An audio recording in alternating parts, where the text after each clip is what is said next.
Стадион. Емисија за вашата вистина. На линија го имаме Бобан Милошевски, Авалон продукција. Бобан, дали се слушаме? Се слушаме, Столе. Мислам дека слушна какви се коментарите. Слушна. Да, Слушна, повели. Не знам, многу сум разочаран, тоа го може да бидам стрелан на плоштад за ова што ќе го кажам, ама многу е тажно да живееш во држава во која никој не сваќа дека кога се зборува за музика, тоа што го рече ти, ајде да го тргнеме на страна идентитетот и музиката, него тие што играат и што пеат треба да се платени за тоа, затоа што живеат од тоа. Значи, стопанска гранка е тоа. Во Велика Британија е тоа една од 5-6 главни водечки работи во економијата, а овде се гледа на тоа као, ајде, нема везе, дај се, а ние да средиме со овие другиве работи, батали музика. Како батали музика кога може би 50.000 луѓе исто живеат од таа работа, кои што живеат и од кафани, кои што живеат и од фабрики, од тоа е прво работа, па после се останато. И многу е тажно што луѓето така размислуваат. Искрено да ти кажам, разочаран сум многу. Ева, короната направи расшум, пресвет во многу работи, ја забрза дигитализацијата. Тоа е интересна тема за музиката, за музичката индустрија. Има ли пресметки? Колкави се загубите или веќе никој ништо не брои? Гледа да преживее сам. А нормално дека никој ништо не брои. Еве, јас да речеме сега луѓето или и државава, добро е што државава еве се покрена и повлече некоја акција, ама ајде да избанализирам сега работата до системна економија.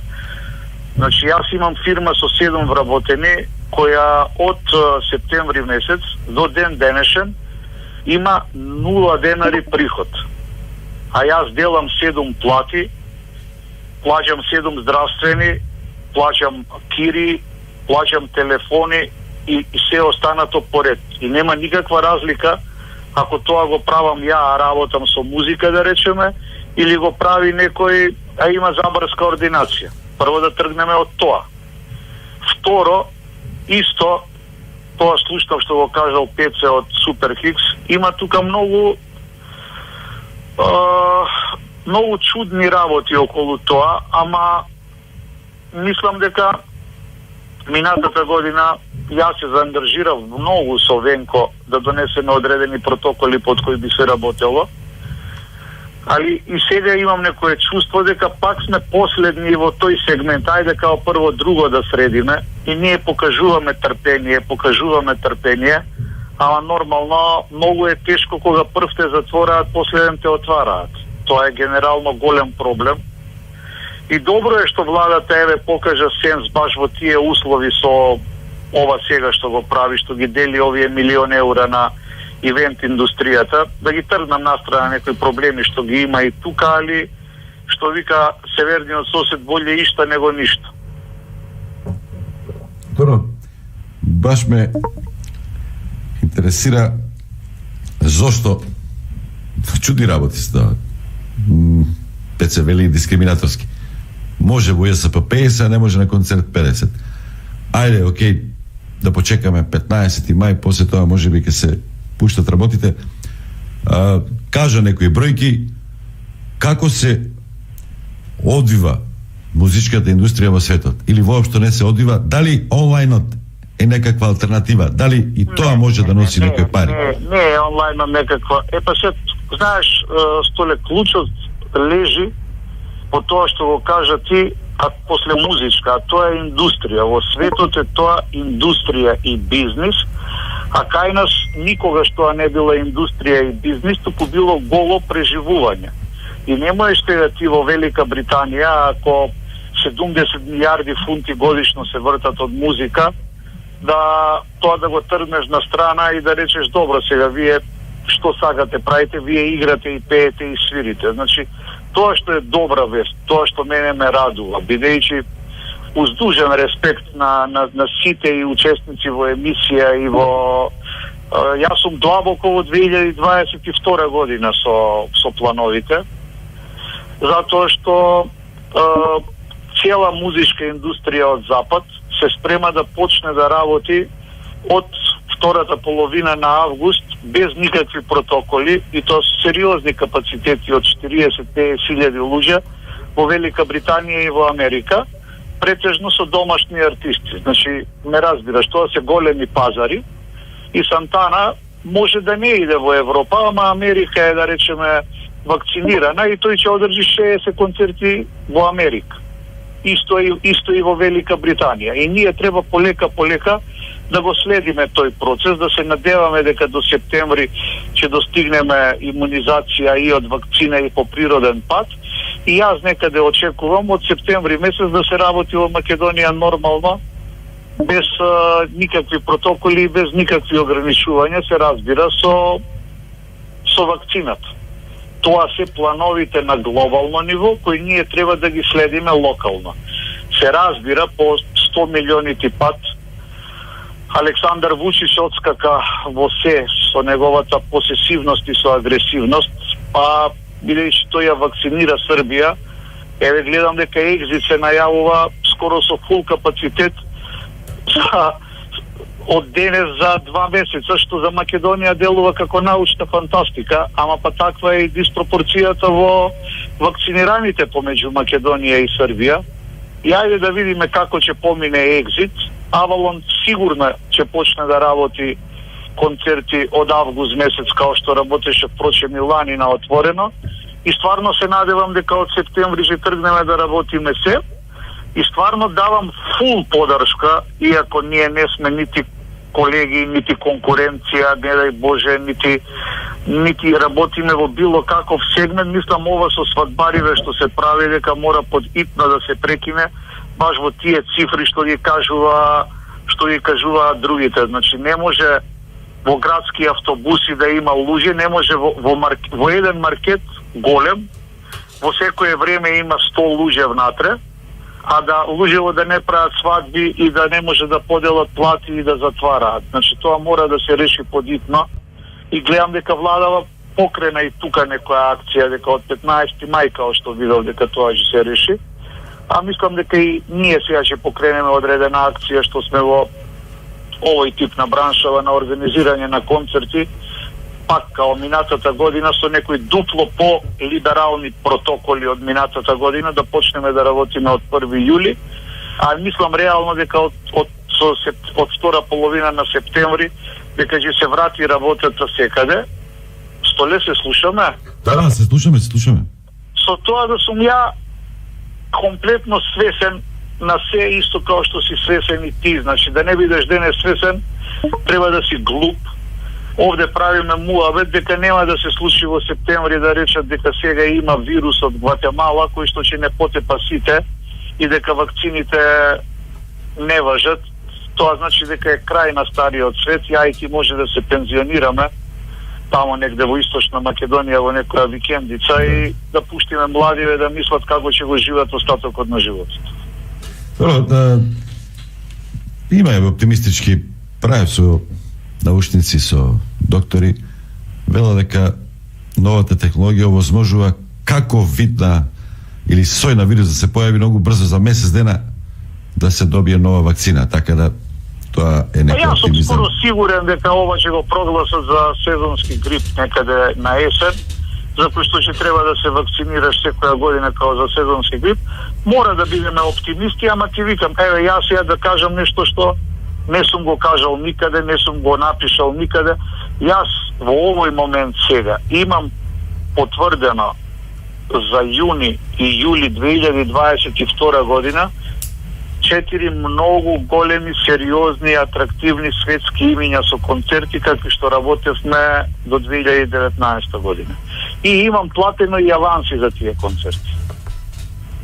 Со надеж дека ќе се врати прво животот во нормала, па после бизнисот. А има протоколи некои, барем сега во овие експериментални денови. Во Англија, во Барселона, во Израел имаше. Да, учествуваат на тие концерти луѓе кои што се вакцинирани. Проблемот со вакцинацијата. Многу антиваксери се погодија. Ама тие антиваксери како ќе се соочат тогаш со љубовта кон музиката? Ја не велам дека... Веројатно исто ќе биде и со љубовта кон авионите, нема да може да летаат. Исто така ќе биде и со љубовта кон одење во хотелите, нема да може да влегуваат во хотели. За да се врати животот во нормала, мора да има некоја форма. Во моментов не е измислена подобра форма од вакцината, според. Значи, таа е таа форма која што го враќа животот во нормала и без разлика дали се антиваксери, дали антиваксерите го се антиваксери, јасно е тоа, ама мислам дека сите ќе мора да се вакцинираат. Дека тоа воопшто не е спорно. Мик Джегер има со Грол има една тема баш посветена на пандемијата и таму вели фейк фудбалски аплауз, да погледнеме надвор од затворот. И има доста таму негативни чувства, меѓутоа има и оптимизам. Сепак со Владко Стефановски го правевме муабет Мик Джегер со таа песна. Тоа е негова песна, негов текст. И му викам на Владко, слушај, викам, чим еден Мик Джегер полудел, Апла се гледа во песната дека е Мик Джегер полуден и дека не може више. Викам, некако ми олесно се осетив нормален кога гледам колку е еден Мик Джегер полуден, знаеш, така да... Фейк аплауз, тоа ми беше поентата. Онлайн, за да се надоврзаме на тоа, онлайнот не може да биде алтернатива. Колку и да дигитализацијата носи предности за музиката, сепак тоа треба да е функција на мобилизирање и на собирање на младите на концерти.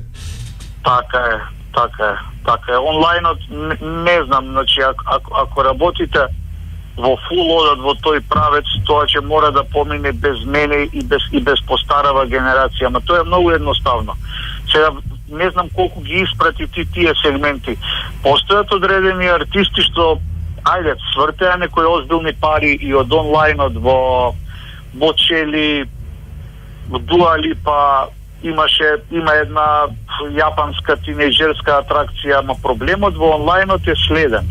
Значи, Бочели може да направи 2-3 онлайн концерта на врх главе и цел свет ќе го изгледа и тој ќе земе 5-16 милиона долари од тоа.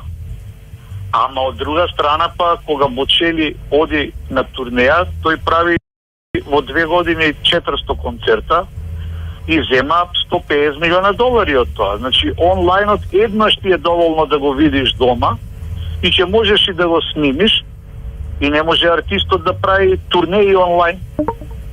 Така да тоа е, што вика Мик Джегер, тотален фейк. Исто као што ми е мене ужасно да видам кога ќе дае Челси гол, дека пуштаат некој аплауз кој што прво е нереално јак и е одвратно вештачки. И мислам дека многу им е тие добро заработуваат, спортистите во моментов добро заработуваат, иначе е језиво тешко ти да играш тотално со 1000% енергија, нешто што во суштина делува као тренинг утакмица, затоа што утакмица без публика се вика тренинг утакмица, така? А се спортот без публика. И тука исто сега гледам некој овели. Да. Музичарите, баш и таа тема е споменавме. Джонсон кажа, менувајте професија. Дали си размислувал на таа тема?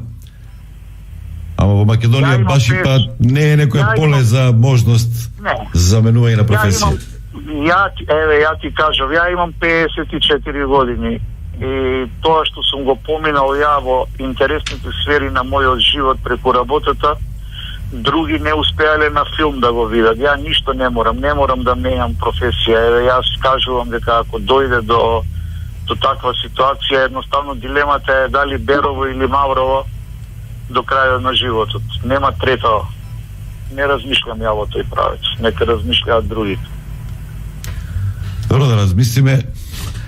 Прво на таа тема мене ми пречи, слушна слушателите како реагираат, тој однос. Тоа важи за новинарството. Вие не сте професија. И за музиката. Вие пеете. Ама мислам дека добро го објасни тоа на почетокот. Инаку ми пречи и мене. Истото тоа... Ама ајде да го објасниме уште малце подетално, пошто знам дека твоја емисија ја слушаат многу луѓе. Кога правиме ние еден концерт ние изнајмуваме минимум 150 луѓе кои што не работат кај нас, кои што работат на тој концерт. Кога правиме ние еден концерт, функционираат многу појако кафаните што се околу локацијата која ја работиме. Кога правиме ние еден концерт, плачаме билборди, од што луѓето што ги изнајмуваат билбордите делат плати. Кога правиме ние еден концерт, плачаме телевизиска реклама. Кога правиме еден концерт, штампаме 2000 плакати и ги плачаме 700-800 евра. Тие 700-800 евра му се две плати на тој што инвестирал во печатница за да прави плакати. Тоа е еден нормален Туризам, се собираат луѓе од регионот, доаѓаат, трошат пари тука. Ние као Авалон постигнавме, да речеме, во 2019 година единствена држава од регионот, во која беа и Лени Кравици, Стинки, Брајан Адамс и Ерод Рамацоти, беше Македонија. Па се дешаваше на одреден концерт да дојдат бугари, се дешаваше на еден... Ние за Брајан Адамс имавме 4 автобуса од Солун во Скопје на концерт. Тие луѓе јадат, пијат, шетаат, купуваат и така натаму и така натаму. Се разбира дека нема да употребам никаков навредлив збор на луѓе во што мислат друго за нашата бранша, него еве се трудам најкултурно и најљубезно да објаснам дека е тоа бизнис како и секој друг, дури и најбрзо растечка стопанска гранка во светот е концертниот туризам. Тоа се статистики. И сега нас ни е полна устата со светот, полна ни е устата со светот, милион јебени компромиси направивме за да се приклучиме на светот, а кога иде работа, тоа реално да се спроведе во пракса и на терен, ние пак сакаме да се вратиме во турско, абе остајте тоа музиката, остајте вие новинарите, лесно ви е вас, абе остајте тоа спортот, да видиме ние немаме за јадење и за пиење, па и новинарите треба да јадат и да пијат. И овие што пеат треба да јадат и да пијат. И јас треба да јадам и да пијам и да делам плати. Мислам, тоа е Милошки, ај... Огромен респект имам спрема сите, ама еве мислам дека се потрудив да објаснам убаво. Милошки, да завршиме оптимистички. Кога да очекуваме првиот концерт на Авалон? Првиот концерт на Авалон ќе биде крај на јули, почеток на август во Охрид. Благодарам. Тоа од комерцијалните концерти, а се надевам дека нашата апликација за ова владава што за конкурсот. Покрена за помош. Како активната конкурсот, и тука можам да кажам, иако има многу мислења околу тоа, со вакви мислења какви што има во држава остае музиката, мислам дека секаков потек од владата е за почитување. Стадион. Емисија за вашата вистина.